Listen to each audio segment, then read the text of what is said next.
Cuando los investigadores abrieron el expediente por primera vez, parecía un accidente. Una mujer de 67 años, un yate privado y una luna de miel que había salido mal frente a los Cayos de Florida. No había señales de violencia ni testigos, solo un esposo desconsolado y un océano demasiado inmenso para cuestionar. Pero semanas después, un equipo de investigación marina entregó material grabado para un estudio sin relación alguna. Era un video registrado por una cámara adherida a un tiburón. Lo que encontraron convertiría aquel accidente en una de las investigaciones por homicidio más impactantes en la historia de Florida, porque escondida dentro de esas imágenes había prueba de que el mar había estado observando todo el tiempo. Sigue viendo nuestros videos y mantente atento a nuestro canal para descubrir más historias reales, llenas de drama y misterio, detrás de cada caso. Y no olvides suscribirte para no perderte ninguna historia que te haga reflexionar sobre la delgada línea entre el crimen y la humanidad. El 22 de abril de 2023 se convertiría algún día en una fecha grabada en la memoria, pero antes de eso existía una mujer llamada Marilyn Booker, que todavía creía que el amor valía la pena confiar. A los 67 años había vivido lo suficiente para ver cómo cambiaba el mundo, pero nunca dejó de creer en la bondad de las personas. Sus alumnos en Miami la llamaban Miss B, un nombre que había pasado por 3 generaciones de familias. Enseñó durante 41 años en el mismo distrito, entrando cada mañana a su aula, con la misma calidez que el primer día. Solía decir, algunos niños solo reciben amabilidad en la escuela y si eso es todo lo que puedo darles, será suficiente. Así era ella, dulce, digna, devota al bien, incluso cuando nadie la veía. Cuando su esposo, Charles Booker, murió en 2016 tras 38 años de matrimonio, Marilyn perdió al hombre que había sido su roca. Charles no era solo un marido. Era un empresario que había construido una de las firmas inmobiliarias más respetadas de Miami. Juntos habían forjado una vida llena de risas, barbacoas los domingos y un amor que envejecía como la buena música. Al morir, él le dejó su patrimonio, su empresa y bienes valorados en más de $8,5 millones. Podría haber sido el final de sus días de trabajo, pero Marilyn no estaba hecha para la ociosidad. Se negó a jubilarse. Decía que el dinero podía pagar las cuentas, pero enseñar alimentaba su alma. Así que continuó de pie frente a pizarras que ya no necesitaba porque en su corazón aún no había terminado de dar. Sus hijos admiraban su fortaleza, pero temían por su soledad. Tanya la mayor la describía como demasiado buena para su propio bien.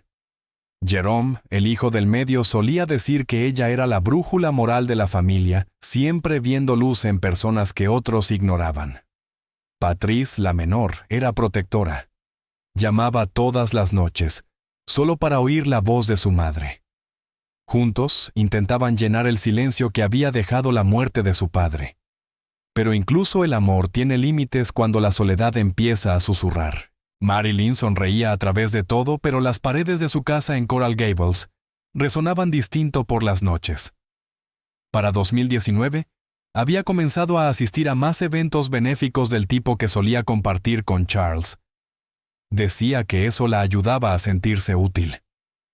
Ayudar a otros siempre había sido su forma de permanecer cerca de él. Fue allí donde conoció a Darren Cole. El lugar estaba lleno de música y risas suaves, el aire impregnado de perfume y dinero. Darren, de apenas 31 años, se presentó como asesor financiero dedicado a ayudar a clientes a recuperarse de malas inversiones. Se movía como alguien acostumbrado a ser observado, confiado, elocuente y preciso en cada gesto. Hacía que la gente se sintiera vista, especialmente Marilyn. Cuando hablaban, la escuchaba como si el resto de la sala desapareciera. Le dijo que había sido incomprendido por mujeres de su edad, que buscaba madurez, paz y sentido. Esas palabras alcanzaron la parte de su corazón que había estado esperando volver a ser elegida. Al principio, él parecía una respuesta a sus oraciones. La llamaba cada mañana, le llevaba café al aula, le enviaba flores cuando corregía exámenes hasta tarde. Sus vecinos decían que había vuelto a brillar, que su risa había regresado tras años de silencio. pero para sus hijos su repentina presencia parecía ensayada. Tanya recordaría luego la primera vez que lo vio. Me miró como si ya fuera parte de su futuro, y eso me asustó. Pero Marilyn lo defendió diciéndole a su familia que merecía ser feliz, sin importar cómo se viera ante los demás. Para ese verano, Darren estaba presente en cada cena familiar, en cada evento comunitario. Encantaba a las amigas de la iglesia de Marilyn, recordaba pequeños detalles sobre sus colegas, y poco a poco se volvió parte de su rutina diaria. Decía las palabras correctas que el amor no tenía edad, que ella le estaba enseñando más sobre la vida que nadie antes. Esas palabras derritieron su guardia. Marilyn creyó que finalmente alguien la veía por quien era, no por lo que tenía. Pero el amor tiene sus propios puntos ciegos. Marilyn no notó cómo el interés de Darren empezó a ir más allá del afecto. Le preguntaba sobre la empresa de su difunto esposo, curioso, por saber cuánto seguía siendo de su propiedad. La elogiaba por su disciplina al mantener sus finanzas, diciéndole que era demasiado inteligente para dejar que alguien más controlara su futuro. Poco a poco comenzó a ayudarla con los documentos que ella no disfrutaba manejar: renovaciones de seguros de vida, formularios de propiedad, papeles de herencia. Lo hizo parecer cuidado, y ella lo aceptó como amor. Para diciembre de ese año, Marilyn se había jubilado. Decía que Darren la había convencido de descansar por fin. Sus hijos estaban inquietos. Jerome intentó hablar con ella advirtiéndole que se estaba apresurando demasiado, pero ella se rió. «No soy una tonta», Jerome le dijo. «Sé con quién estoy tratando». Esas palabras lo atormentarían más tarde. Lo que Marilyn no sabía era que había entrado en la etapa más peligrosa de su vida, no por su edad, sino por su confianza. Darren se convirtió en su mañana, su noche, su confidente, y poco a poco, en su aislamiento. Empezó a tomar su teléfono durante las llamadas familiares, diciendo que necesitaba menos estrés. Planeaba los fines de semana solo para ellos, asegurando que ella merecía paz. Cuando Tanya se dio cuenta de lo distante que su madre se había vuelto, Marilyn ya había revisado su testamento. Darren era ahora el principal beneficiario de su patrimonio y de la póliza de seguro de vida de $5 millones que Charles había dejado. Sus amigos describían aquello como un amor que sucedió demasiado rápido para cuestionarlo. Ella lo describía como el momento en que finalmente había sido elegida de nuevo. Y quizá ese fue su mayor error, creer que el amor por naturaleza es honesto. Marilyn Booker había pasado su vida formando jóvenes para que creyeran en la bondad, pero nunca aprendió cuán cruel puede ser la esperanza cuando se deposita en las manos equivocadas. A los 67 años pensó que comenzaba un nuevo capítulo. En realidad era la primera página de su caída. Antes de continuar, cuéntanos desde dónde nos ves esta noche. Escribe tu ubicación en los comentarios. Y si sigues aquí, escribe «sigo aquí» abajo, porque lo que viene después te hará cuestionar todo lo que crees saber sobre la confianza. ¿Juzgarías a una mujer de 67 años por enamorarse de nuevo? ¿O dirías que simplemente amó durante demasiado tiempo? A comienzos de 2020, el mundo de Marilyn Booker ya no le pertenecía por completo. La mansión de Coral Gables, que antes resonaba con las voces de sus nietos y el calor de las cenas familiares, ahora tenía un ritmo más silencioso. 2 tazas de café, 2 pares de pasos, una sola voz que llenaba la casa más que la suya. Darren Cole se había mudado con el lenguaje fácil del amor, llamándolo temporal, aunque todo en su presencia parecía permanente. Se volvió esencial, el tipo de persona cuyo espacio no notas hasta que ya no queda espacio para ti. Su modo era suave, nunca exigente, pero su influencia crecía como raíces bajo tierra. Planeaba los desayunos, hacía los mandados y comenzó a manejar el calendario que ella antes controlaba con precisión. Le decía: «Has cuidado de todos toda tu vida. Es hora de que alguien cuide de ti». Esas palabras derritieron cualquier sospecha antes de que pudiera formarse. Marilyn había pasado décadas entregándose a sus alumnos, a su esposo, a sus hijos. Y Darren se posicionó como la recompensa a todo ese sacrificio. Al principio su vida juntos parecía sacada de una revista, cenas, a la luz de las velas, largos paseos vespertinos, jazz, flotando suavemente por las puertas abiertas del patio. Él la sorprendía con lirios del mercado, la llamaba su milagro. Y cocinaba contándole historias sobre su infancia en Georgia, sobre cómo había aprendido a sobrevivir con encanto y ambición. Cuando ella reía, él se inclinaba sobre la mesa, tomaba su mano y decía: «No sabes cuánta paz me das». Pero la paz tenía un precio. En cuestión de meses, sus llamadas con amigas comenzaron a disminuir. Viejos colegas del distrito escolar la llamaban, y era Darren quien contestaba diciendo que Marilyn estaba descansando o ocupada. «Por fin se está relajando», añadía con un tono amable pero firme. Las invitaciones de la iglesia quedaron sin respuesta. Las visitas de su vecina, la señora Landry, eran rechazadas con cortesía. Hoy no se siente muy bien. Para los demás, Darren parecía protector. Para Marilyn era el amor hecho persona. No podía ver que su mundo estaba siendo recortado pieza por pieza, hasta que solo él permaneció en el centro. Cuando sus hijos la visitaban, la energía en la casa cambiaba. Tanya la mayor diría más tarde que la casa de su madre se sentía más pequeña, como si el aire mismo hubiera aprendido a escuchar antes de hablar. Marilyn irradiaba luz, pero su risa tenía un ritmo nervioso, como alguien que interpreta la felicidad en lugar de vivirla. Darren los encantaba sin esfuerzo, cocinaba la cena, hacía bromas, elogiaba la carrera de Tanya, y luego deslizaba frases que sembraban una división silenciosa. «Tu mamá trabaja demasiado», decía. «Merece descansar. ¿No crees?». La primera vez que mencionó el dinero fue de forma sutil. Estaban revisando el correo en la mesa del comedor, cuando notó un extracto del seguro. Sonrió y dijo: «Has construido un imperio aquí, cariño.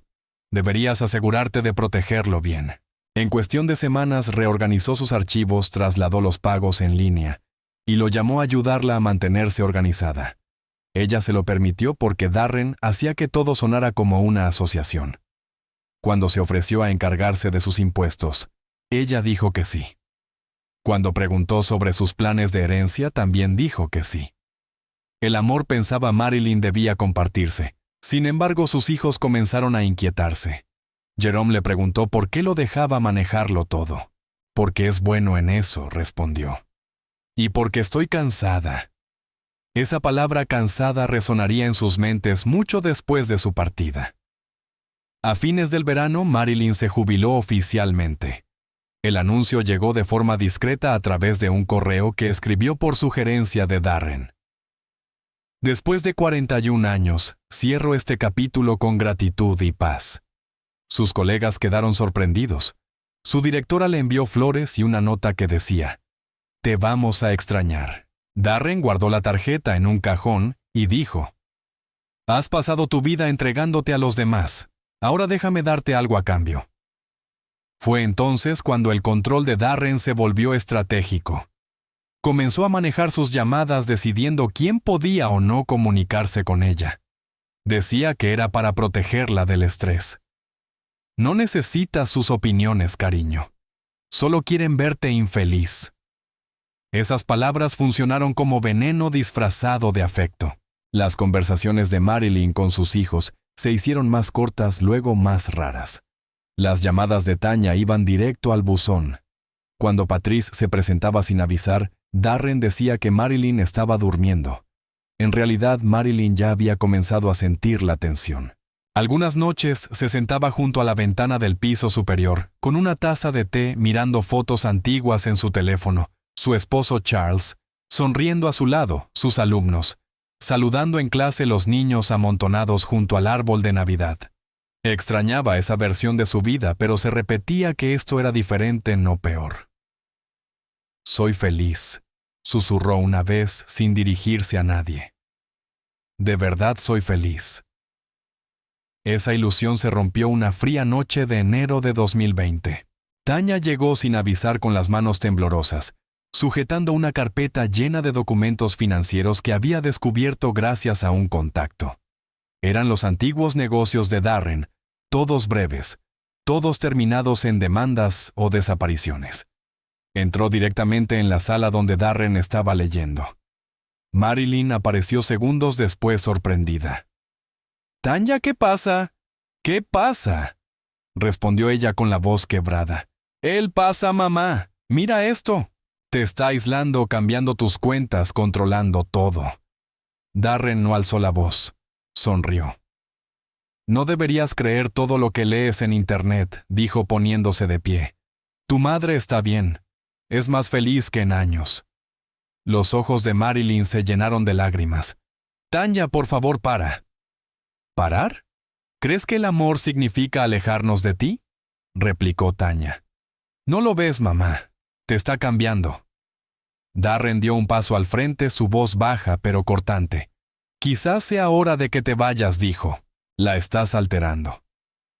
Marilyn miró a su hija dividida entre la sangre y el afecto. Por una vez alguien me ama por quien soy, susurró. Tanya se quedó inmóvil. ¿Y qué pasa cuando decida que eso ya no es suficiente?, dijo con voz suave. La habitación quedó en silencio. La lluvia comenzó a golpear las ventanas. Una de esas tormentas tranquilas cuyo sonido la gente recuerda toda la vida. Tanya se marchó sin decir una palabra más. Esa noche, Darren abrazó a Marilyn y le dijo que había hecho lo correcto. No puedes dejar que nadie arruine lo que tenemos, murmuró. Ella asintió creyéndole. Una semana después firmó los documentos revisados que él le presentó un testamento actualizado que lo nombraba cobeneficiario de su propiedad en Miami y lo añadía a la póliza de seguro de vida de $5 millones. No leyó la letra pequeña. Dijo que era confianza. Sus hijos lo vieron como rendición. Desde ese día su aislamiento fue total.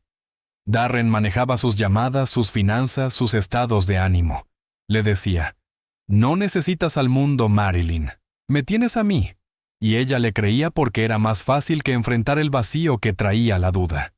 Para el mundo exterior, eran una pareja improbable pero encantadora, la maestra jubilada y su joven esposo siempre sonriendo en las fotos, siempre juntos. Pero detrás de esas sonrisas, el amor se había convertido en una forma silenciosa de cautiverio. Antes de continuar con lo que ocurrió después, haz una pausa. Si estás viendo cómo se desarrolla esta historia, recuerda, el amor verdadero no aísla, libera. Comparte este video con alguien que te importe. Podrías protegerlo de un tipo de afecto que lo puede costar todo. ¿Hasta dónde llegarías por alguien que te hace sentir joven otra vez? Darren Cole había vivido muchas vidas antes de que Marilyn Booker lo conociera. Cada una terminaba del mismo modo, una historia de amor que se transformaba en una escena del crimen y una mujer que nunca lo veía venir. Cuando los investigadores finalmente indagaron en su pasado, no encontraron una versión de él, sino 3. Cada una con un nombre diferente, una víctima distinta, y la misma mentira perfecta como base. En 2012 se hacía llamar Darren Mitchell, un empresario refinado de Savannah, Georgia. Decía haber hecho su fortuna ayudando a pequeños negocios a crecer, y que buscaba asentarse. Ese mismo año entró en la tienda de antigüedades de Evelyn Hartwell. Ella tenía 58 años, una elegancia tranquila y la confianza silenciosa de quien ya había sobrevivido a un desamor. Aquel día no compró nada, pero su encanto quedó flotando en el aire. Regresó 2 días después con una sonrisa diciendo que no podía dejar de pensar en el reloj que ella le había mostrado. Pero no era el reloj lo que quería. Era la confianza de Evelyn. Su romance avanzó rápidamente. Él era atento de la forma en que las personas solitarias sueñan. Notas escritas a mano, llamadas matutinas y escapadas de fin de semana que parecían segundas oportunidades. Evelyn le dijo a su hermana, «Él me escucha. De verdad me escucha». Pero Darren no escuchaba. Estudiaba. Aprendía lo que ella extrañaba, lo que temía, lo que estaba dispuesta a entregar. En menos de 6 meses, se mudó a su casa temporalmente para ayudar con las renovaciones. Le dijo que estaba atrasado con el alquiler y ella insistió en que se quedara. Para ella fue compasión. Para él, acceso. El 3 de mayo de 2013, la policía respondió a una llamada desde su dirección. Evelyn había muerto ahogada en su bañera. La escena parecía común. El suelo mojado, una copa rota, una botella de vino abierta. El forense dictaminó que fue un accidente. Darren dijo a los agentes que ella estaba estresada, que disfrutaba de los baños largos y a veces bebía demasiado para relajarse. El funeral fue pequeño, tranquilo, asistido sobre todo por sus amigas de la iglesia. Darren lloró durante todo el elogio fúnebre, llamándola el alma más bondadosa que había conocido. 3 meses después cobró el seguro de vida y vendió la tienda de antigüedades. Dejó Savannah sin dejar dirección. 4 años más tarde reapareció en Baton Rouge, Luisiana, bajo un nuevo nombre, Derek Conway. Nuevo corte de cabello, nueva historia, el mismo patrón. Esta vez la mujer era Patricia Monroe, de 62 años, una enfermera jubilada que vivía sola en una casa de 2 pisos, cerca de Government Street. La conoció en un evento benéfico de la iglesia, y le dijo que había perdido a su esposa por una enfermedad. Interpretaba el papel del viudo dolido que buscaba redención. Patricia vio en él lo que quería creer: resiliencia, fe y ternura. Para sus amigas, Darren era el tipo de hombre con el que toda viuda soñaba. Cocinaba, limpiaba, rezaba antes de las comidas. Pero bajo esa devoción silenciosa había cálculo. Se encargaba de sus facturas, la ayudaba a organizar su medicación y la convenció de añadirlo a su seguro del hogar por razones de seguridad. 2 semanas después, Patricia cayó por las escaleras. Darren llamó al 911 con la voz entrecortada, diciendo que ella había perdido un escalón y golpeado su cabeza. Cuando los paramédicos llegaron, ya no había nada que hacer. La autopsia reveló hematomas inconsistentes con una caída, pero la versión de Darren fue serena y precisa. Les dijo a los detectives que se había tropezado con sus pantuflas. Le creyeron. En menos de un mes, vendió la casa, reclamó la herencia y desapareció otra vez. Cada vez que se esfumaba lo hacía con una nueva identidad, hasta convertirse en Darren Cole, el hombre que un día entraría en la vida de Marilyn Booker y la llamaría su milagro. Cuando Tanya y Jerome Booker comenzaron a investigar en 2021, no sabían que estaban tirando del hilo de una década de engaños. Marilyn se había vuelto distante e inalcanzable, y ellos estaban desesperados por respuestas. Tanya contactó al investigador privado Richard Álvarez, un exdetective de homicidios que ya había visto la manipulación disfrazada de amor. Empezó a escarbar y en cuestión de días las piezas comenzaron a encajar. Álvarez revisó bases de datos, registros de propiedades y certificados de defunción. Rastreó los alias a través de diferentes estados, comparando firmas en licencias de matrimonio y testamentos. En cada caso, la misma caligrafía reaparecía: un lazo en la letra D, un trazo final característico. Era como una huella dactilar que la arrogancia había olvidado ocultar. Evelyn Hardwell, Patricia Monroe. Ambas viudas, ambas muertes clasificadas como accidentales, ambos patrimonios transferidos al mismo hombre, bajo distintos nombres. Cuando Álvarez terminó su informe, tenía 34 páginas, fotos, nombres, certificados de defunción y un patrón demasiado preciso como para ignorarlo. Lo envió directamente al domicilio de Marilyn, marcado como confidencial y urgente. Creía que podría salvarla. Pero Darren llegó primero. Encontró la carta en el buzón aquella tarde. Para cuando Marilyn regresó a casa, él ya la había abierto. Estaba sentado en la mesa del comedor, las páginas extendidas con orden frente a él, el rostro inexpresivo. Cuando ella entró, no gritó. Sonrió, esa clase de sonrisa que esconde la tormenta detrás. «Tus hijos contrataron a alguien para investigar sobre mí», dijo en voz baja. «Creen que eres demasiado ingenua para tomar tus propias decisiones». Marilyn se quedó paralizada. «Eso no es cierto. Ellos no harían eso». Él deslizó el sobre abierto hacia ella. «Entonces, ¿qué es esto?». Las manos de Marilyn temblaban mientras lo recogía. Las palabras se borraban ante sus ojos. Resumen de investigación. Sujeto: Darren Cole. Alias Derek Conway. Alias Darren Mitchell. Su corazón latía con fuerza, la garganta seca. «Solo quieren destruirnos», susurró Darren acercándose.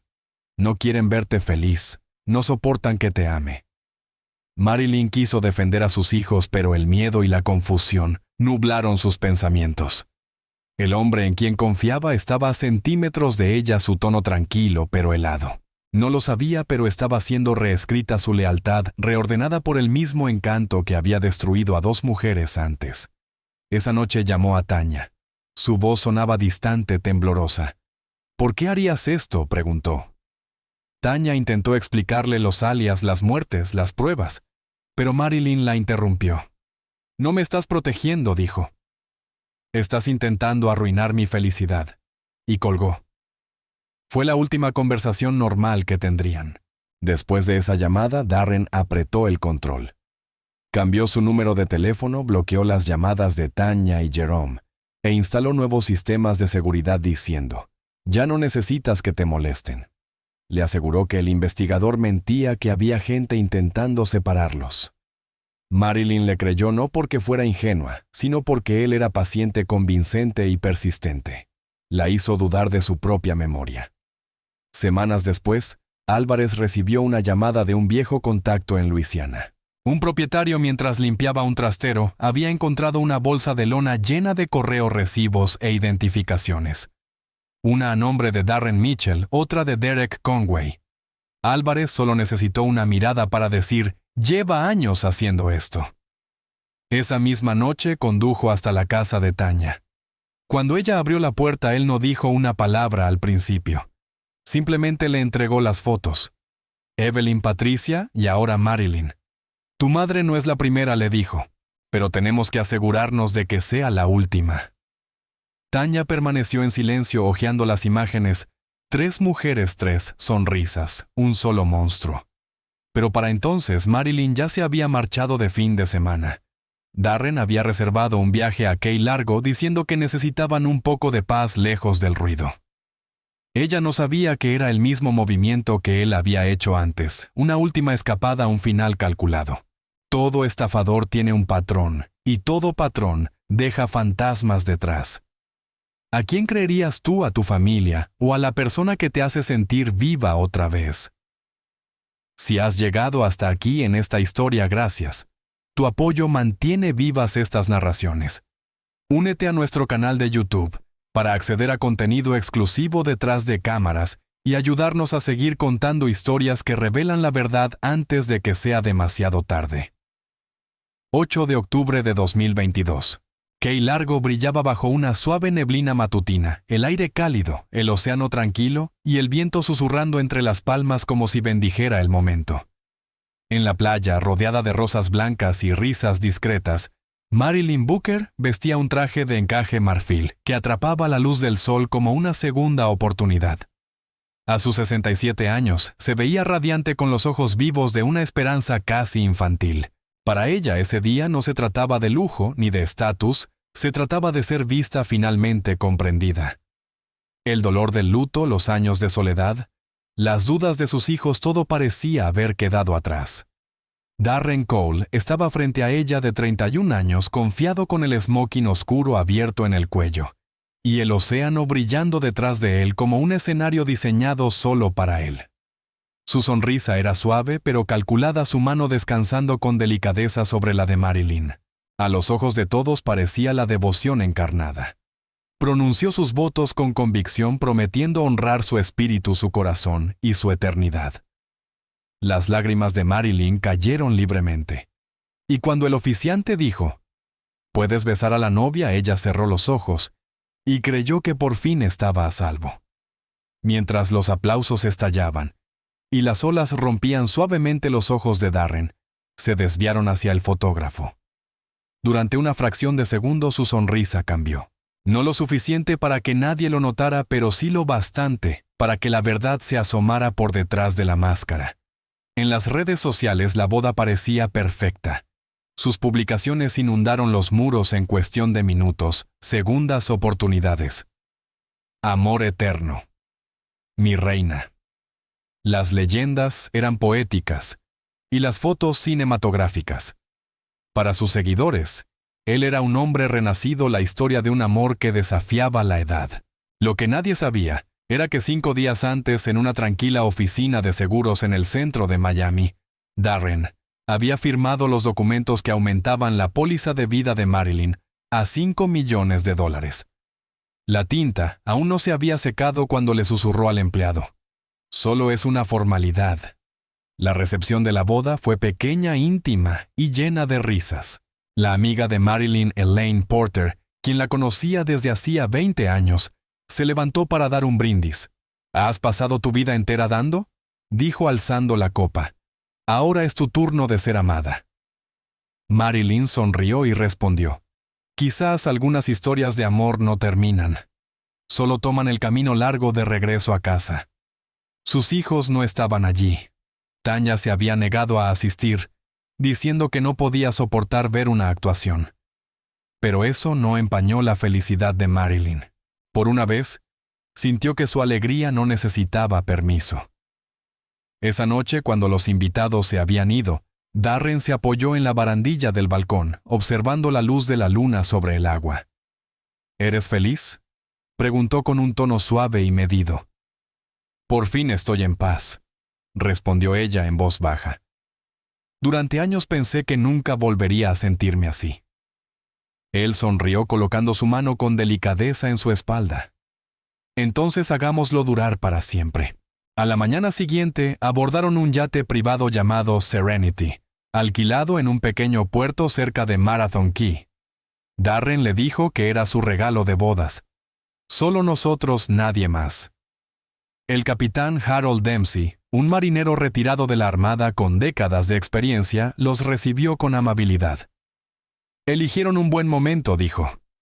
El agua está tranquila. Los tiburones han estado activos cerca del arrecife, pero no se acercarán tanto.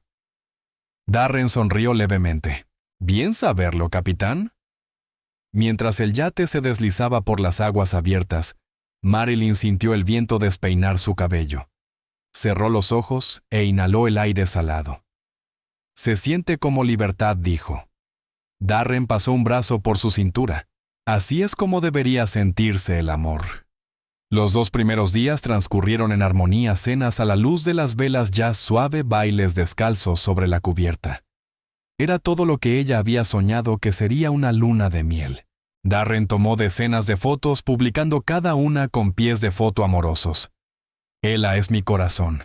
Ella es mi hogar. Marilyn no notó cuántas veces él revisaba los ángulos, cómo la hacía posar junto a la barandilla, o cómo cada imagen estaba cuidadosamente enmarcada para mostrar su rostro apenas girado. La tercera tarde, el cielo ardía en tonos naranjas y rosados, mientras el sol se hundía en el horizonte. Marilyn se sentó frente a él durante la cena, su risa llevada por el viento. «Me has devuelto el sentimiento que creía haber perdido», dijo. «Cuando despierto, ya no me siento vacía». Darren sonrió. «Eso quiero para ti, que te sientas llena cada día». Le acarició la mano con el pulgar, movimientos lentos deliberados. Su mente ya estaba en otro lugar. Después de cenar, él sugirió nadar.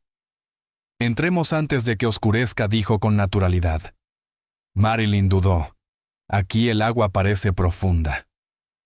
Él rió con esa risa que suena a seguridad. «Estás a salvo conmigo. Vamos, será nuestro primer baño como marido y mujer». El capitán Dempsey apareció brevemente en la cubierta observándolos con leve preocupación. «¿Estás seguro de eso, señor Cole? La corriente es un poco fuerte a esta hora». Darren se volvió cortés pero firme. «Nos mantendremos cerca». El capitán asintió, aunque no se alejó demasiado. Había algo en el tono de Darren que no le dio buena espina. Más tarde recordaría cómo Marilyn miró hacia atrás una vez sonriendo débilmente, como si intuyera algo que no sabía nombrar. A las 7:10 p.m., Darren colocó su teléfono sobre la barandilla. «Un último video para los recuerdos», dijo. Marilyn rió, apartándose el cabello del rostro. «Siempre tú con esos videos». Él tomó su mano, un último beso antes del agua. Ella se inclinó, siempre la romántica. A las 7:14 p.m., la guardia costera recibió una llamada de emergencia. La voz de Darren temblaba entre la estática. Se resbaló. Cayó al agua. «Por favor, ayúdenme. No la veo». «Señor, ¿está consciente?», preguntó el operador. «No, no se fue. Se fue». Cuando llegaron los equipos de rescate, Darren estaba de rodillas con la camisa rasgada y el rostro pálido. Gritaba hasta quedarse sin voz. Estaba justo ahí. Lo intenté. Las cámaras captaron cada cuadro, su paso nervioso, sus manos temblorosas, el momento en que cayó al suelo como si el dolor lo hubiera aplastado. Los reporteros lo llamarían después devastador. El capitán Dempsey, sin embargo, no pudo olvidar lo que vio. Cuando los investigadores le preguntaron sobre el comportamiento de Darren, guardó silencio durante un largo rato antes de responder. No parecía un hombre en shock, dijo. Parecía un hombre mirando cómo el reloj llegaba a 0. A medianoche, la costa estaba llena de barcos y reflectores. No encontraron nada salvo la bufanda color marfil de Marilyn, flotando cerca del arrecife, la misma que llevaba esa tarde en la cubierta. La búsqueda continuó hasta el amanecer.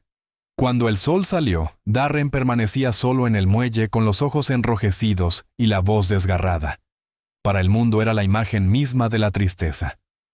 A la mañana siguiente, apareció en un noticiero local, voz suave, mirada vacía.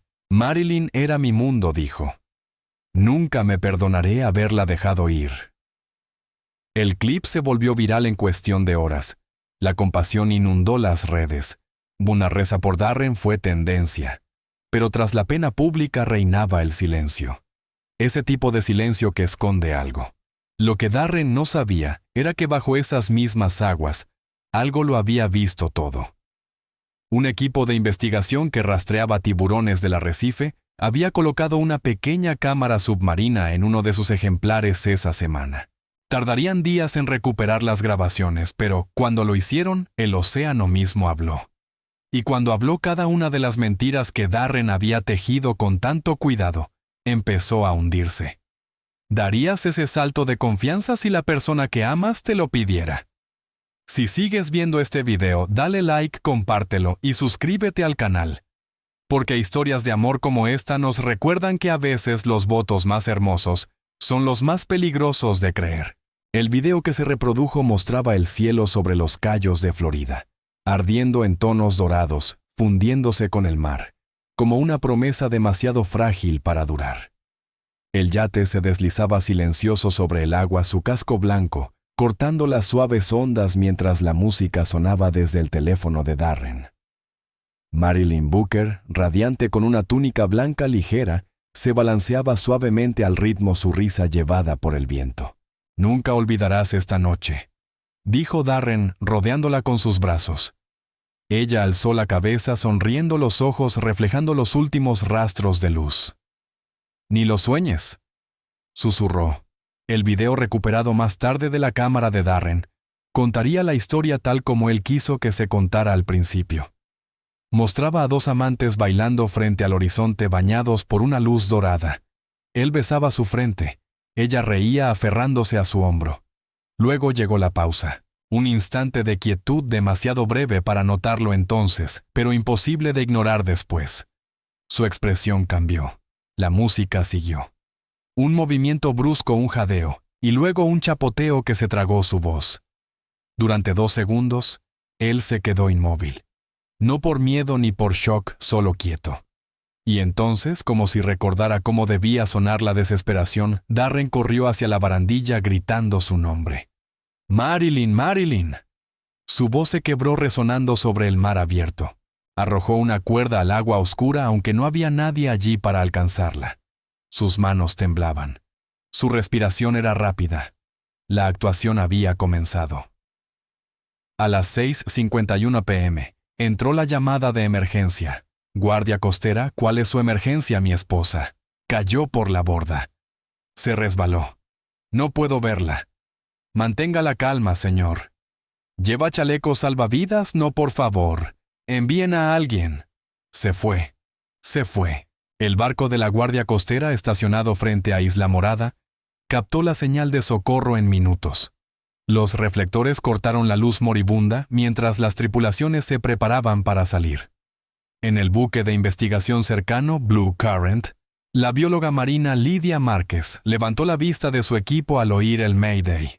«Pensamos que era un turista en pánico», contaría más tarde, hasta que escuchamos cómo gritaba. A las 7:10 p.m., 2 embarcaciones de la Guardia Costera alcanzaron el yate. Los focos iluminaron a Darren caminando descalzo sobre la cubierta, la camisa rota, los ojos abiertos pero secos. Parecía exhausto, pero sus movimientos eran demasiado medidos, sus palabras demasiado precisas. Se resbaló, repetía. «Estaba aquí mismo». Intenté agarrarla. Ensign Caleb Wright, quien encabezó la inspección a bordo, recordaría después cuán tranquilo se mostró Darren una vez que llegaron. No estaba frenético, dijo. Estaba sereno. Demasiado sereno. Cuando la gente pierde a alguien en el mar, se lanza al agua, lucha con los rescatistas. Él solo observaba. Dentro de la cabina del yate, los investigadores encontraron la cámara aún grabando, apuntando hacia la barandilla. Wright la apagó sin saber que ya había capturado todo. Durante toda la noche los equipos de rescate peinaron el agua. Las olas crecían, la temperatura bajaba con cada hora. Helicópteros sobrevolaban mientras los buzos seguían los pulsos del sonar en círculos cada vez más amplios. El zumbido de los motores se mezclaba con los gritos de las cuadrillas. Fragmentos del nombre de Marilyn se perdían en el viento. Darren se sentó envuelto en una manta gris, los ojos rojos pero secos. Cuando le pidieron detalles, repitió su historia palabra por palabra. Quería ver las estrellas. Me giré para tomar el champán y se resbaló. Su tono nunca cambió, como si lo hubiera ensayado. Wright lo anotó en su informe. Al amanecer, el océano volvió a quedar en silencio. Las luces de búsqueda se apagaron, reemplazadas por el azul pálido de la mañana. A las 6:23 a.m., un buzo emergió y habló por radio con la voz tensa. La encontramos. El cuerpo de Marilyn Booker fue recuperado a 6 millas al sur del punto de caída, flotando cerca de una plataforma de coral. Sus brazos y piernas presentaban profundas laceraciones compatibles con actividad de tiburones. Pero cuando el médico forense examinó su cuerpo, notó detalles que el mar no había borrado: moretones en la muñeca, marcas rojas en la parte superior del brazo, y piel desgarrada bajo las uñas.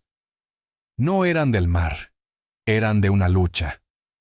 Al mediodía la noticia se propagó. Trágico ahogamiento en luna de miel en aguas infestadas de tiburones. Querida maestra de Miami muere en un accidente fatal. Para el mundo era una triste historia de amor perdido en el mar. Los reporteros mostraban clips de la boda, la sonrisa de Marilyn, los votos de Darren, el beso bajo las palmeras. El video se repetía una y otra vez en las pantallas, el montaje perfecto para provocar compasión. Esa misma tarde Darren apareció frente a la marina rodeado de cámaras. Sus ojos brillaban mientras hablaba. «Ella era mi mundo», dijo con voz temblorosa. «No puedo comer, no puedo dormir.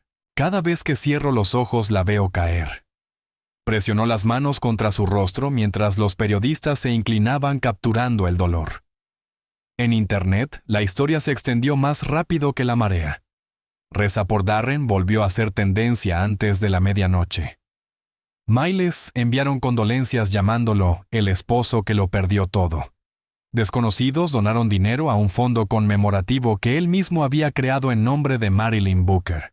El mundo estaba convencido, pero no todos lo estaban. En Coral Gables, Tanya Booker miraba la entrevista sola. Sus manos temblaban mientras pausaba el video. «Esa no es la forma en que mi madre se veía cuando era feliz», susurró.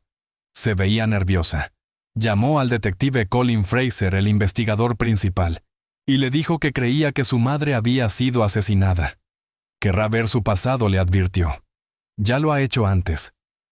Fraser ya había notado inconsistencias.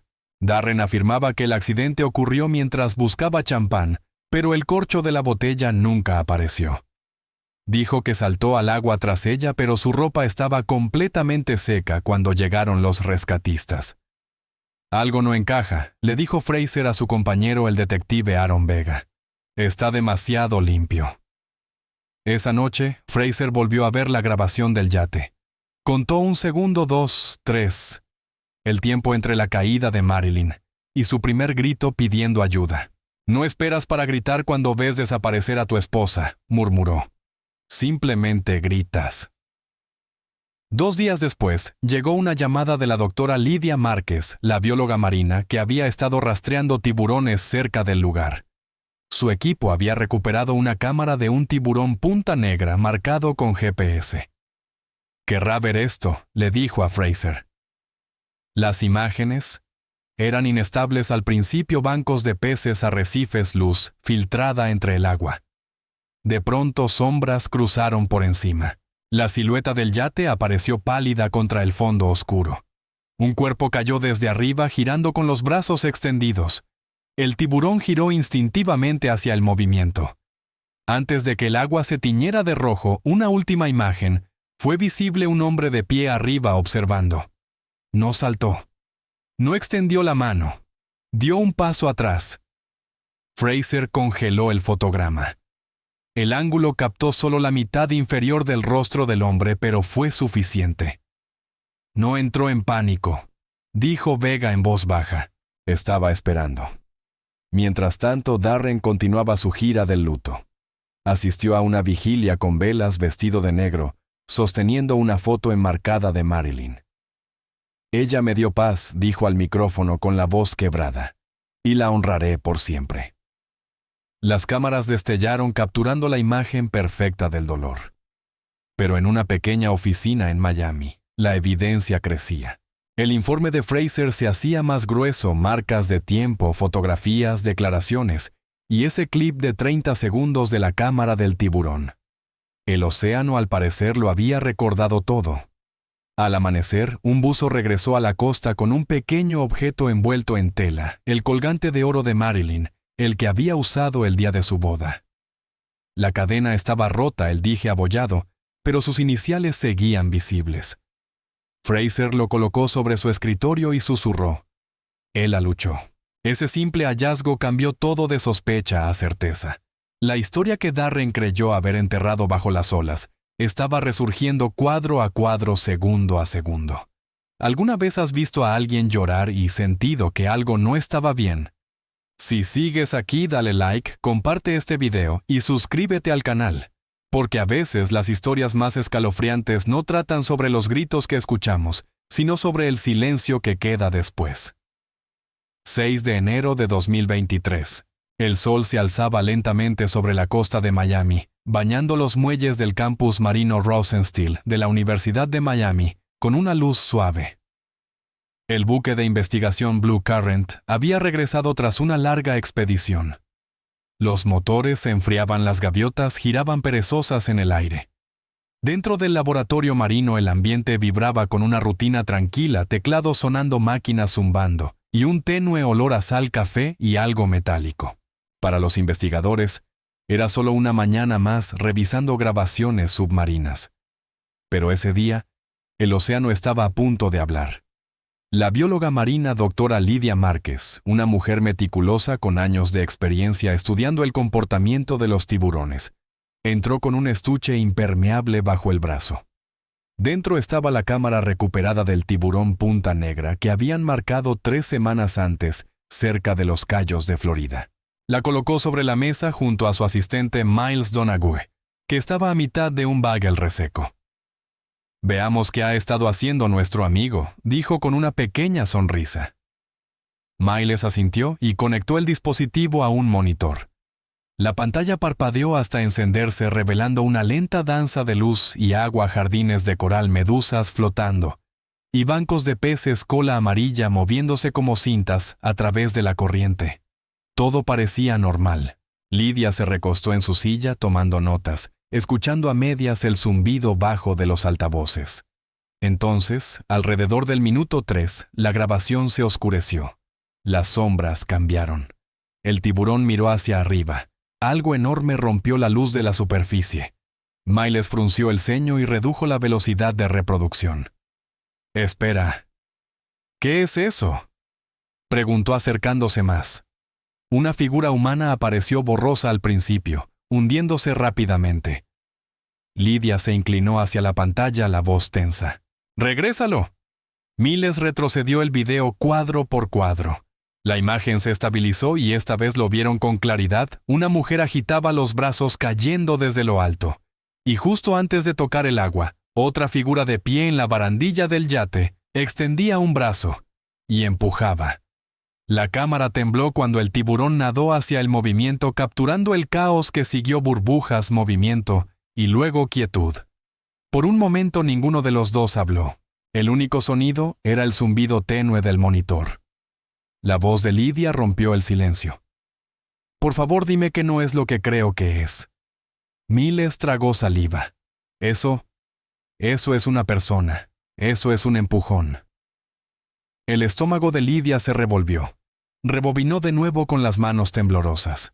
Cada cuadro confirmaba lo que su mente ya sabía.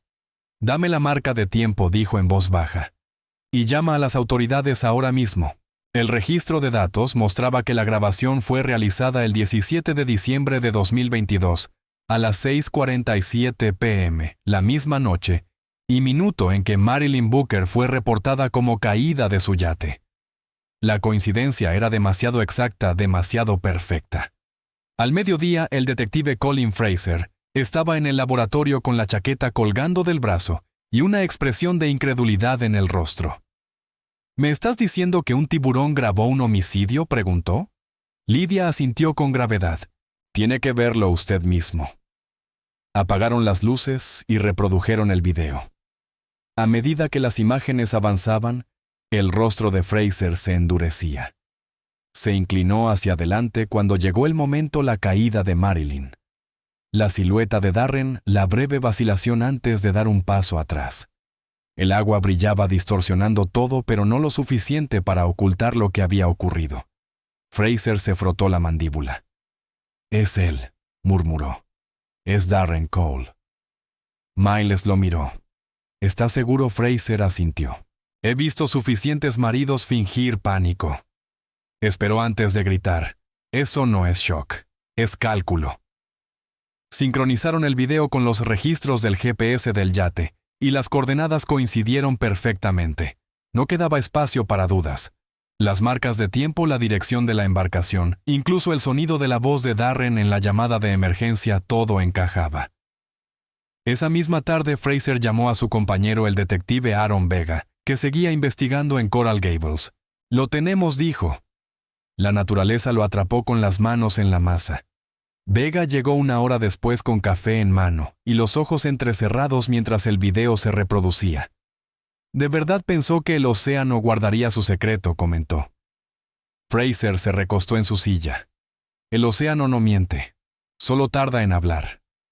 Aseguraron la grabación y la enviaron a la Fiscalía del Estado de Miami-Dade. La fiscal adjunta Laura Jenkins la observó en completo silencio. Cuando el clip terminó, exhaló lentamente y dijo: «Es la primera vez que veo a un tiburón presentar testimonio». Fraser esbozó una sonrisa cansada. «Supongo que el mar finalmente eligió un bando». A la mañana siguiente, la evidencia se incorporó a los informes oficiales. El equipo del laboratorio trabajó en mejorar la grabación, ajustando el contraste y la resolución. Ahora podían verlo todo: el reflejo del sol en la túnica blanca de Marilyn, la forma en que su mano se extendía instintivamente hacia Darren cuando perdió el equilibrio, y el momento exacto en que él dio un paso atrás en lugar de adelante. De cada cuadro ralentizado emergía una verdad inquietante. Mientras tanto, Tanya Booker recibió una llamada de Fraser. Su voz temblaba. «¿Encontraron algo?», preguntó. «Sí», respondió él con suavidad. «Y confirma todo lo que temías». Tanya no respondió al principio, luego murmuró en voz baja. Ella confiaba en él. «Mi madre confió en él». «Lo sé», contestó Fraser, «pero ahora el océano está de su lado». Esa noche, Fraser y Vega revisaron la grabación una última vez antes de redactar la orden de arresto. Vega habló en voz baja, casi para sí misma. Calló pensando que era amada. Fraser levantó la vista, los ojos cansados, y él la observó creyendo que había escapado. La orden fue firmada en menos de 24 horas. Cuando el equipo de arresto llegó al apartamento de Darren Cole en Coconut Grove, él estaba sentado en el balcón desplazándose por mensajes de condolencia en su teléfono. El sonido de las botas sobre el concreto lo sobresaltó. «¿Qué significa esto?», preguntó, tratando de mantener la calma. Fraser le entregó los documentos. Lo sabrás pronto. Horas después, en la sala de interrogatorios, Fraser colocó una tableta sobre la mesa y presionó play. El rostro de Darren se tensó mientras el video comenzaba, el azul borroso, el yate sobre él. Marilyn cayendo. Sus labios se entreabrieron pero no pronunció palabra. Fraser habló despacio. Ese eres tú, ¿verdad? Pensaste que nadie te había visto, pero el océano sí. Darren apartó la mirada, la mandíbula apretada. Eso podría ser cualquier cosa, murmuró. Es todo, respondió Fraser. El GPS ahora tu voz y ahora tu rostro. El silencio llenó la habitación. La grabación pronto se convertiría en el eje del caso de la fiscalía. Era el tipo de evidencia que ningún abogado defensor podía torcer, que ningún testigo podía desacreditar. La propia naturaleza había testificado. A finales del mes, los titulares en todo el país decían: «El mar que resolvió un asesinato». La historia se extendió más allá de los círculos de True Crime. Los científicos lo llamaron un milagro de sincronía. Los periodistas lo llamaron justicia poética. Y la familia Booker lo llamó cierre. En su última visita al muelle donde las flores del memorial de su madre flotaban en el agua, Tanya sostuvo el colgante recuperado del océano. La cadena estaba rota, pero las letras MB seguían visibles. Susurró: «No desapareciste, mamá. Hablaste». La marea bañó sus zapatos suave y fría. En algún lugar más allá del oleaje, el tiburón de punta negra que había llevado la verdad nadaba libre otra vez, ajeno a la justicia que había traído. El océano había conservado su memoria y por una vez había elegido recordar por las razones correctas. ¿Puedes imaginar tu crimen captado por la propia naturaleza? Si sigues aquí, no olvides darle like, compartir este video y suscribirte a este canal. Porque a veces la verdad no necesita testigos. Solo necesita tiempo y un mundo que nunca olvida. 15 de enero de 2023. Las luces fluorescentes del Departamento de Policía de Miami-Dade zumbaban sobre escritorios apilados con carpetas, tazas de café a medio terminar, y la tensión silenciosa de una justicia inconclusa. En medio del caos descansaba un grueso expediente marrón etiquetado caso número 472B, Booker, Marilyn. La etiqueta decía reabierto. El detective Colin Fraser estaba de pie junto a la mesa hojeando fotografías que aún olían levemente a sal marina. Frente a él, su compañera, la detective Aaron Vega, escribía notas en los márgenes de un informe con el rostro concentrado pero cansado. «Es oficial», dijo ella. «El FBI está dentro». Fraser asintió golpeando suavemente la carpeta. «Bien. Ya no podrá esconderse detrás del océano». El caso había pasado de tragedia a homicidio. Y esta vez la Unidad de Delitos Financieros del Buró Federal quería participar. La analista principal, agente Maya Hollister, llegó esa mañana con un portátil lleno de cifras y una reputación por encontrar patrones donde otros solo veían coincidencias. Ajustó sus gafas mientras navegaba por el historial financiero de Darren Cole. «No es solo un asesino», dijo en voz baja. «Es un inversor profesional en la muerte». La habitación se quedó en silencio mientras continuaba. Georgia 2012. Casado con una viuda de 59 años llamada Evelyn Marks, ahogada en su bañera. Luisiana 2016. Lorraine Dree, 63 años, encontrada al pie de su escalera. Ambas registradas como muertes accidentales. Ambos patrimonios transferidos al esposo en cuestión de semanas. Distintos nombres, el mismo rostro. La mandíbula de Fraser se tensó. Ha estado repitiendo el mismo plan durante más de una década. Vega se acercó al tablero donde estaban clavadas las fotos de las víctimas Evelyn Lorraine y ahora Marilyn. Cada una sonreía con una luz genuina sin saber que el hombre a su lado ya estaba planeando su último día. 3 estados, 3 muertes y nunca lo atraparon, dijo en voz baja. No es suerte. Es precaución. Hollister asintió. Lo bastante cuidadoso como para irse antes de que empiecen las preguntas. Cada vez cambiaba de nombre, vendía las propiedades rápidamente y desaparecía. Pero el dinero siempre dice la verdad. Giró su laptop hacia ellos. Las cuentas de Darren mostraban un patrón constante: pagos de seguros, transferencias de bienes raíces, depósitos en cuentas offshore. Convirtió el duelo en ganancias, dijo. Los agentes permanecieron en silencio observando la evidencia. Todo estaba allí, no en sangre sino en hojas de cálculo. El siguiente paso era la forencia digital.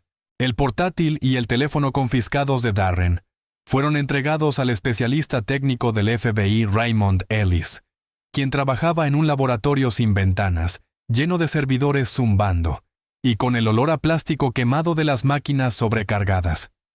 Los dedos de Ellis se movían rápidamente sobre el teclado, rastreando historiales de navegación y cachés eliminadas. Pensó que borrar las cookies lo hacía invisible, murmuró. Los aficionados siempre piensan eso. Cuando abrió una carpeta recuperada titulada Life Plans, su expresión cambió. Dentro había capturas de pantalla de documentos de seguros, entradas escritas a máquina y búsquedas en Google, que hicieron que los agentes contuvieran la respiración por un instante. ¿Cómo fingir un accidente de ahogamiento? ¿Cuánto tardan los tiburones en borrar evidencia? Mejor momento para llamar pidiendo ayuda después de un accidente. Fraser miró la pantalla fijamente. No entró en pánico, dijo. Estudió. Vega observó las marcas de tiempo de las búsquedas realizadas solo días antes de la muerte de Marilyn. Planeó cada segundo, murmuró. Hasta su propio dolor. A medida que profundizaban, encontraron grabaciones de voz. En una, Darren practicaba su llamada de emergencia cambiando su tono con cada intento. Se resbaló. Traté de agarrarla. Se detenía y lo repetía ajustando su entonación. Era empatía ensayada, pánico fabricado. Fraser se recostó en su silla frotándose las sienes. No solo aprendió a matar, aprendió a sonar roto. Hollister se unió al grupo negando con la cabeza. En Georgia, la vecina dijo que lloró durante las entrevistas. En Luisiana dio un discurso en el funeral. Dijo, ella era mi luz. Y tantas veces la gente empezó a creerle. Los detectives contactaron a antiguos vecinos para verificar el patrón. En Baton Rouge, una anciana llamada Clara Holmes recordó la noche en que Lorraine murió. Él se sentó en su porche meciéndose sosteniendo el anillo de bodas de ella. Decía que Dios lo estaba poniendo a prueba. Pero la semana siguiente vendió la casa y se fue. En Georgia, Gerald King, un mecánico jubilado, les contó que Darren organizó una parrillada en memoria de su esposa, puso canciones de amor, y le dijo a todos que ella era su alma gemela. Luego desapareció antes de que las cenizas regresaran del crematorio. Cada testimonio pintaba la misma imagen: un hombre que podía llorar bajo demanda y desaparecer antes de que la sospecha echara raíces. De regreso en Miami, los hijos de Marilyn, Tanya, Jerome y Patrice, se reunieron con el equipo investigador en la comisaría. Llevaron cajas con cartas, correos electrónicos y mensajes de texto de los últimos años de su madre. Tanya abrió una carta y la leyó en voz quebrada. Él dice que mi amor por la enseñanza me deja cansada, que doy demasiado a personas que no me aman de vuelta. Dice que debería dejar que él me cuide. Bajó la hoja lentamente. La hizo creer que nosotros éramos el problema. Fraser asintió con suavidad. La aisló igual que a las otras. Le quitó su mundo y se lo reemplazó con él mismo.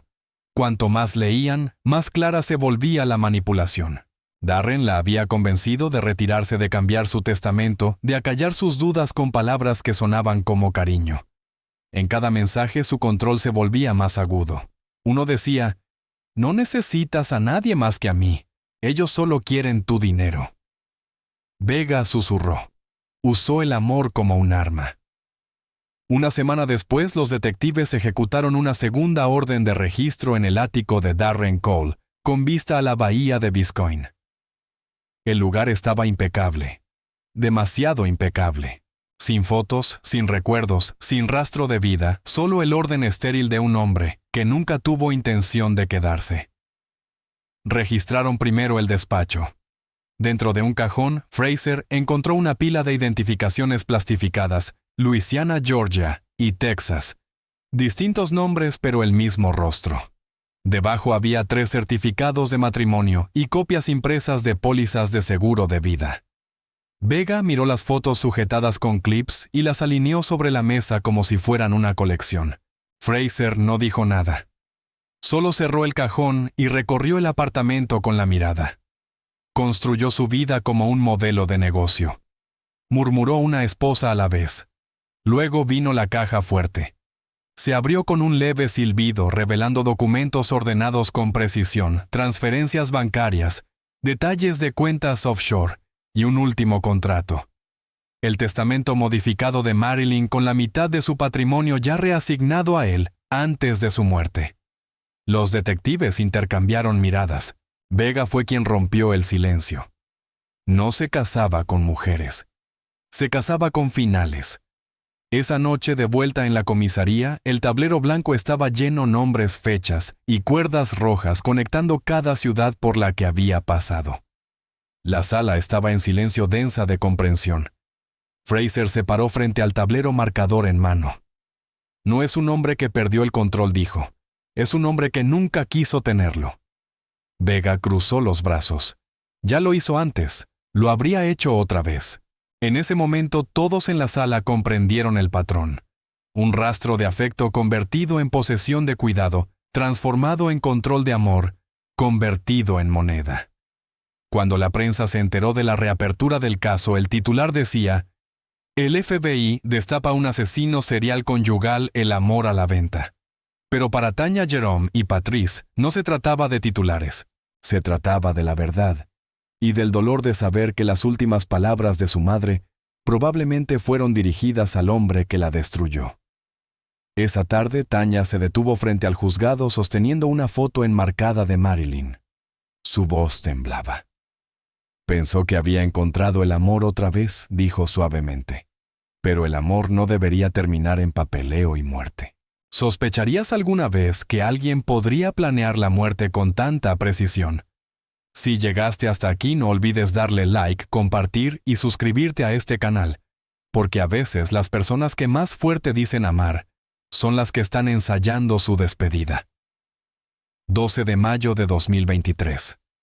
El bulevar de Fort Lauderdale latía con neón y bajos, cuando todo terminó para Darren Cole.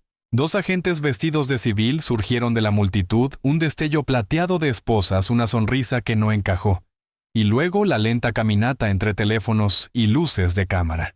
Intentó el encanto primero. Tranquilos, muchachos.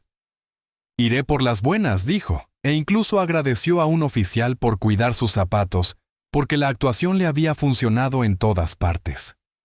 La lluvia flotaba en el aire. El diésel de la calle se mezclaba con el perfume de la fila del club, y él alzó el mentón como un hombre entre entrevistas, no como un sospechoso entre puertas. Eso fue todo lo que la ciudad vio como espectáculo, un arresto limpio, sin escena, sin discurso. Solo un hombre que aún creía que la compostura podía ganarle a la evidencia.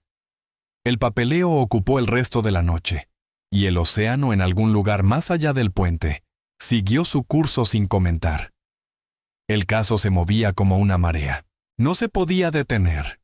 Audiencias, mociones y un calendario que finalmente marcó 5 de agosto de 2024, 9:00 Trabón AM, Sala 4B. El juez se ajustó las gafas, el secretario juró a los 12, y Darren entró con un traje gris y corbata azul pálido cortés, con los alguaciles concentrado en la mesa, evitando mirar al frente donde la familia Booker estaba sentada hombro con hombro. La fiscal adjunta Laura Jenkins abrió sin fuegos artificiales. Habló en tono bajo y firme diciéndole al jurado que aquel era un caso sobre el tiempo y la intención sobre un hombre que estudió el afecto como un oficio y monetizó la pérdida como un plan. La defensa asintió con frecuencia y pidió solo paciencia, calificando al mar de impredecible y aquella noche de tragedia que distorsionó el juicio, prometiendo demostrar cómo los accidentes pueden parecer peores en las pantallas que en la vida real. Nadie se recostó en su asiento. Todos esperaban aquello de lo que tanto habían oído, pero que aún no habían visto. En la tercera mañana, bajo la pantalla, las luces se atenuaron, y el aire acondicionado emitió un zumbido constante que sonaba vagamente como un oleaje lejano. Jenkins no narró. Se hizo a un lado y dejó que el video hablara por sí mismo. Primero el azul llenó la pared, luego la luz desde arriba, después el casco blanco del yate pasando lentamente como una cuchilla bajo el agua. Una figura humana cayó a través del encuadre con la tela flotando y los brazos luchando contra el peso. Nadie escapaba, y una segunda figura permanecía de pie en la barandilla, sin extender la mano. Los bolígrafos se detuvieron. La respiración de un reportero se entrecortó. Un jurado presionó el puño contra su boca y cerró los ojos como si un solo parpadeo pudiera borrar una imagen que sabía la seguiría hasta su casa. El video terminó con el suave clic del ventilador del proyector, y durante unos largos segundos, la sala fue solo aire y electricidad. El Estado presentó números después porque los sentimientos no condenan y el papel no tiembla. Mostraron el aumento del seguro la semana antes de la boda, las instrucciones de transferencia redactadas 2 días después de encontrar el cuerpo y los movimientos bancarios de vidas anteriores en Georgia y Luisiana, con nombres distintos, pero el mismo rostro. Un científico marino explicó con calma que el agua distorsiona los bordes, no los relojes.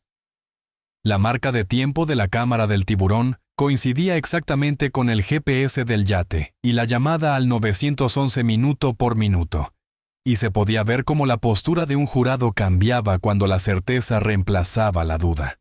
Los antiguos vecinos contaron su parte. Barbacoa e himnos, en una parroquia oraciones en el porche en otra. Todos describieron la misma rutina matutina, las mismas palabras, las mismas lágrimas, y la misma desaparición una vez que los cheques se cobraban. Darren escuchaba como un hombre que observa un documental sobre otro con los hombros rectos, los ojos al frente, y la mandíbula firme cuando se mencionaban los nombres de sus anteriores esposas. La mano de Jenkins tembló una vez al tomar el siguiente documento. No lo ocultó. Respiró hondo y siguió adelante. La defensa trabajó los bordes. El abogado calificó la noche como una cadena de eventos fortuitos. Preguntó si el reflejo del sol podía distorsionar una lente, insinuó que un esposo en pánico podría congelarse antes de actuar, y luego volvió a hablar de corrientes suerte y la terrible matemática del mar abierto. Su tono era medido, casi amable. Hablaron de la duda como si fuera oxígeno, pero el centro del caso no se movió, porque el centro era un solo cuadro. Un hombre que dio un paso atrás en lugar de adelante, un moretón en una muñeca que no se hizo solo, y un historial de búsqueda que trataba la muerte como una tarea. Cuando la defensa se sentó, se sintió en la sala que habían hecho su trabajo, y aún así lo habían perdido. El juez los agradeció y llamó al siguiente testigo. Tanya Booker subió al estrado con una sola fotografía en la mano, su madre vestida de encaje marfil bajo el cielo de Key Largo. El alguacil colocó una pequeña caja de pañuelos a su alcance, pero ella no la tomó. Su voz tembló una vez, luego se estabilizó. Él le dijo que no la amábamos, dijo. Y los miembros del jurado miraban sus ojos, no los de él. Le dijo que solo queríamos su dinero. Le dijo que era la única persona que la veía tal como era. Tragó saliva, respiró, y terminó lo que había venido a decir. Él la mató creyendo que nunca lo atraparían. No miró a Darren. Miró a las personas que decidirían si la memoria del océano contaba como verdad. El cierre llegó el 20 de agosto bajo un calor que aplastaba la ciudad. Jenkins no buscó brillar ni elevarse. Caminó al jurado a través de la simple columna vertebral del caso, el plan, el aislamiento, los documentos, el empujón, y luego dejó que la ciencia hablara donde los testigos podían fallar. Terminó con una frase despojada de adornos. No tienen que creer en mi palabra. El océano lo vio todo. La defensa respondió con moderación, recordando al jurado que una tragedia no siempre es un asesinato, que las máquinas no piensan, e invitándolos a proteger el espacio donde aún puede vivir la duda. El juez dio sus instrucciones. El alguacil hizo el juramento. y la puerta se cerró detrás de 12 personas que llevaban el futuro de una familia dentro de una carpeta de plástico. En la galería, Tanya sostenía el colgante de su madre y guardaba silencio. 6 horas después, más tiempo que un impulso menos que una batalla interior, el portavoz del jurado se levantó con el veredicto en la mano y leyó las únicas palabras que coincidían con la evidencia culpable de asesinato en primer grado. Darren parpadeó y tragó saliva porque el control era la última actuación que le quedaba, y aún así, se sintió pequeño bajo el sello del Estado. La voz del juez fue firme: cadena perpetua, sin posibilidad de libertad condicional. Un agente se movió a su lado. La corbata azul permaneció perfectamente anudada. La puerta se abrió hacia un pasillo que no se preocupaba por quién había fingido ser. Afuera la humedad caía con peso, y la bahía de Biscayne reflejaba la luz como si no tuviera nada que demostrar. Lo llamaron el juicio del siglo, que nunca fue, porque una vez que el océano testificó, ya no quedó nada que debatir. No hubo giros finales, ni confesiones de última hora, ni espectáculo que valiera la pena montar, cuando un solo fotograma ya había contado la verdad. Los reporteros enrollaron sus cables. El secretario apiló las pruebas. La familia se mantuvo unida en lo alto de las escaleras del tribunal y dejó que el día pasara sobre ellos. Tanya solo dijo que su madre había enseñado a los niños a ser amables y que la amabilidad sigue importando incluso cuando se usa en tu contra. Luego caminó hasta la barandilla y miró hacia el agua. En el silencio entre sirenas y tráfico, el aire acondicionado del juzgado zumbaba como un eco lejano del mar, y la ciudad exhaló. El océano siguió moviéndose constante e incansable, sin miedo a recordar. Cada mayo Tanya conduce antes del amanecer y se detiene donde el paseo marítimo se encuentra con la arena, el lugar que su madre amaba, porque el agua parecía infinita y sincera. El aire es fresco a esa hora, ese tipo de frío que se cuela a través de los zapatos delgados, y el océano respira en olas lentas y uniformes. Ella camina descalza hasta el borde con un solo girasol en la mano y susurra: «Sigo aquí, mamá». Ya no llora. El océano se llevó esas lágrimas el primer año.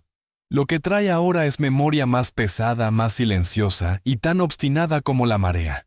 Antes de marcharse, escribe Marilyn en la arena húmeda igual que su madre escribía las lecciones en la pizarra, claras, pacientes, llenas de un amor que se niega a desvanecerse.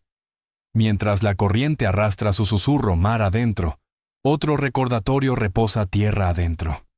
El yate permanece en un lote cercado junto al puente, abrazado por el sol y carcomido por la sal. Su casco blanco se oxida en parches, y el nombre en la popa se ha reducido a una sola palabra: Ever. Y hasta esa parece cansada. Los que pasan lo llaman maldito. Los investigadores lo llaman simplemente lo que es arrogancia abandonada al clima. Nadie lo reclama, nadie lo quiere. El barco que prometía para siempre se convirtió en una exhibición de lo que realmente conserva el para siempre. En una celda de concreto a 200 metros al norte, Darren Cole es el interno 48629. Un número grabado donde antes existía una actuación. Todavía escribe cartas, líneas delgadas y precisas en papel rayado, cada una comenzando igual: «Soy inocente».